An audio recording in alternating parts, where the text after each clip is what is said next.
નમસ્કાર મિત્રો, હું ચુડાસમા પરસોત્તમ આપ દરેક મિત્રોનું ટીમ આઝાદ વતી દિલથી સ્વાગત કરું છું. મિત્રો, જુનિયર ક્લાર્ક, સિનિયર ક્લાર્ક તથા અન્ય 22 કેડરની જે પરીક્ષા છે તે પરીક્ષાનો સિલેબસ જાહેર કરવામાં આવ્યો છે. તદુપરાંત કઈ તારીખથી કેટલી તારીખ સુધી પરીક્ષા ચાલશે તે પરીક્ષાનો સંપૂર્ણ કાર્યક્રમ પણ જાહેર કરવામાં આવેલો છે. જે ઉમેદવાર મિત્રો સીસીની તૈયારી કરે છે તેવા દરેક ઉમેદવાર મિત્રો માટે એક મહત્ત્વના સમાચાર છે. તો પ્રિલિમ પરીક્ષાનો સિલેબસ શું છે, ક્યારથી એક્ઝામ શરૂ થશે, આ તમામ અપડેટ છે તે આપણે વિડીયોની અંદર વિગતવાર જોવાની છે.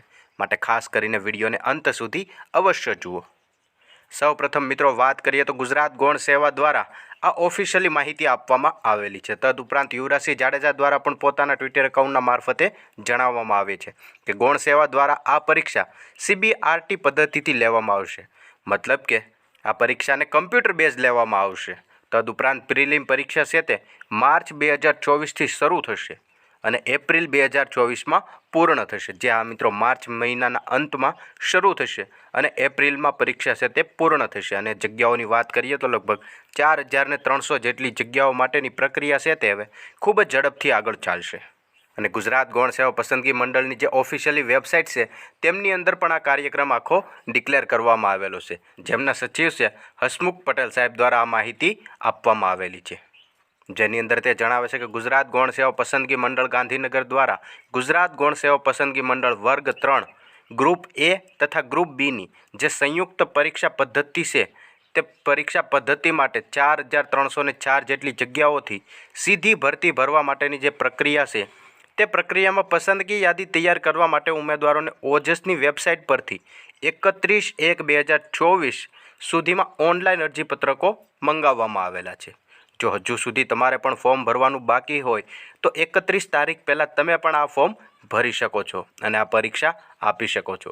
હવે વાત કરીએ કે આ કમ્પ્યુટર બેઝ રિસ્પોન્સ ટેસ્ટ છે તે ટેસ્ટની અંદર મલ્ટી સેશનમાં લેવામાં આવશે.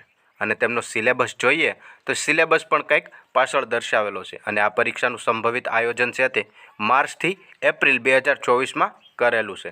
અને પરીક્ષાનો અભ્યાસક્રમ આપણે જોઈએ. સૌપ્રથમ મિત્રો વાત કરીએ તો સિલેબસ કંઈક આ રીતનો દર્શાવવામાં આવેલો છે, જેમાં ટોટલ ક્વેશ્ચન છે તે 100 પૂછવામાં આવશે. આ માત્ર ને માત્ર પ્રિલિમ પરીક્ષાનો સિલેબસ છે. તદુપરાંત ટોટલ માર્ક પણ 100 જ રહેશે. ઓપ્શનની વાત કરીએ તો દરેક પ્રશ્નની અંદર 4 ઓપ્શન હશે, A, B, C, D. અને માર્કની વાત કરીએ તો દરેક પ્રશ્ન દીઠ 1 માર્ક મળવાપાત્ર રહેશે અને નેગેટિવ સિસ્ટમ પણ હશે જ. મતલબ કે 0.25 માર્ક નેગેટિવ હશે. સૌપ્રથમ પાર્ટ Aની વાત કરીએ તો પાર્ટ Aમાં રિઝનિંગ છે તે 40 માર્કનું પૂછવામાં આવશે, જેમાં 40 ક્વેશ્ચન હશે અને 40 માર્ક હશે. અને પરીક્ષાની લેંગ્વેજ ભાષા છે તે ગુજરાતી હશે. તો રિઝનિંગની અંદર કયા કયા ટોપિક છે તે તમામ ટોપિક અહીંયા દર્શાવવામાં આવેલા છે. આ તમામ ટોપિકની અંદરથી 40 માર્કનું પૂછવામાં આવશે. ત્યાર પછી પાર્ટ Bની વાત કરીએ તો પાર્ટ Bની અંદર 30 માર્કનું છે તે ક્વોન્ટિટી એપ્ટિટ્યૂડ પૂછવામાં આવશે. જ્યાં મિત્રો ત્યાર પછી ઇંગ્લિશ છે તે અંગ્રેજી પણ 15 માર્કનું પૂછવામાં આવશે. અંગ્રેજીની અંદર પાર્ટ Cની અંદર પૂછવામાં આવશે. તદુપરાંત તેમાં કયા કયા ટોપિક છે તે ટોપિક પણ અહીંયા દર્શાવવામાં આવેલા છે. અને છેલ્લે 15 માર્કનું ગુજરાતી પણ પૂછાશે. તો ગુજરાતીની અંદર પાર્ટ Dમાં પૂછાશે અને ગુજરાતીમાં પણ કયા કયા ટોપિક છે તે ટોપિક પણ અહીંયા આવરી લેવામાં આવેલા છે. આવી રીતે 100 માર્કનો સિલેબસ છે તે જાહેર કરવામાં આવેલો છે.